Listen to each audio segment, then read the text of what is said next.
a fighter, a fighter. And a special edition of Out and About today continues a conversation with Ty Herndon, and that was Ty's Fighter.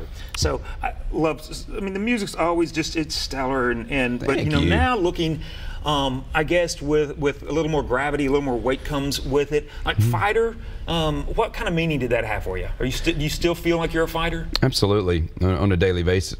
But my fighting comes in a different package, man. When I go down south and speak to a school in Birmingham, Alabama, and I hear something as crazy as the percentage rate of LGBT kids that committed suicide, you know, I become a real fighter. I really put on some boxing gloves for that, because that's ridiculous.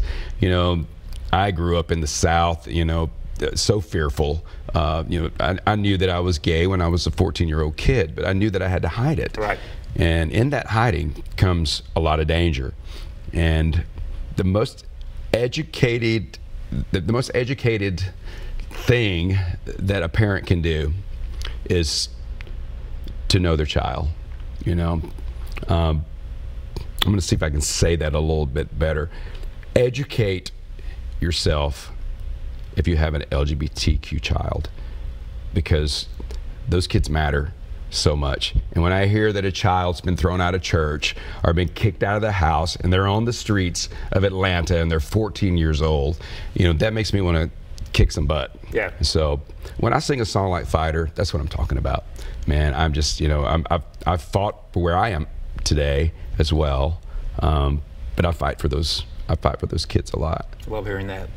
Now let's talk about some more kind of challenging topics. The state of country music for LGBTQ artists. I mean, it gets a little better, I guess, little by little. But like this past year, again, looking back, we had the incident where, you know, the CMA appointed Mike Huckabee to the board, right. And instantly there was a backlash. And one of the biggest came from Jason Owen, and of course Jason, you know, a manager with, you know, here in town, who his company Sandbox manages Little Big Town, Faith Hill.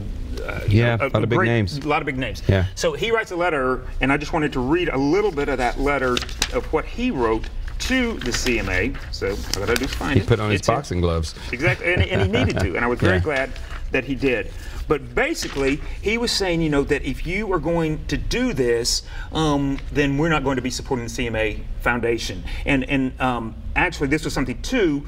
Jason wrote the initial one, but Shane McAnally, who of course one of the top producer writers in town, also gay, he wrote something in response to this. You know, because he said it kind of all tied in. And he said, look, the religious question is where Nashville gets stuck, because it is a religious town. Maybe I'm stereotyping, but most people, myself included, identify as Christian in Nashville, especially in the country music business.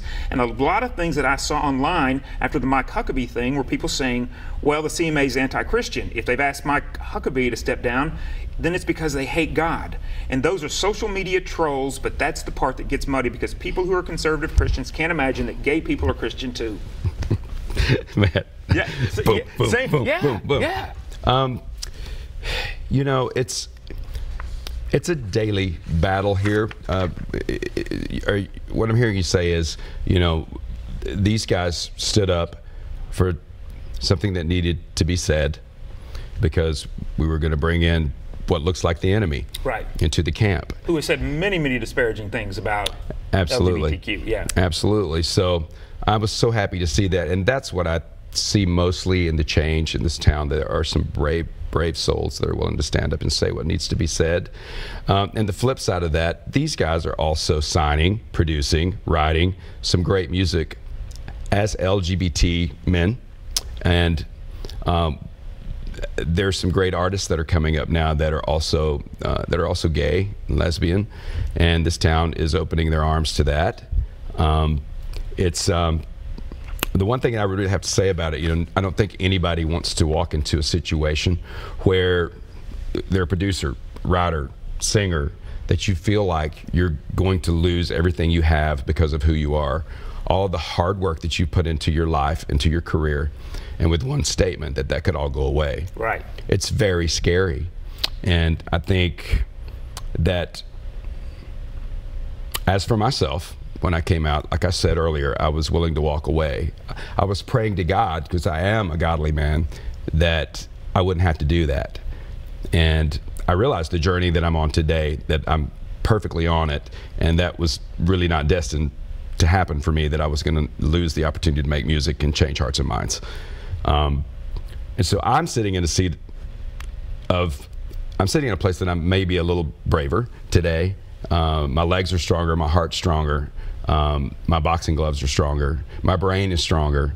So I hope that on this journey, just like these guys, that we can make a difference in not only our city, but on this planet by doing what we love. And that's music, and have people change their hearts and minds about artists who are gay. Man, at the end of the day, I love saying this and I mean it. I'm still just a redneck from Alabama. You know, I've been lucky enough to make great music. God gave me a gift, and I use it on a daily basis. But I still wake up some morning in a cold sweat and have a lot of fear. I just do, because I see too much that's going on in the world. And I really have to sit down and meditate and get myself out of that sometimes. And on those days is when I feel the luckiest. On those days I feel like the luckiest man on the planet, because I remember my journey and everything that I've been through and where I'm standing today. And that's what those guys are fighting for. That's what they're standing up for. And I feel blessed to be in the city. I feel blessed to be sitting here talking to you guys today and have this great event coming up and all this new music that I'm doing this year. So we just have to keep moving forward. Absolutely. Yeah. And we're going to talk about that new music. We're going to take a short break because we definitely want to talk about what's coming up, because you got a lot of things coming up. So stay tuned. When we return, a little game of Flashback Fever with Ty. You're watching Out and About today.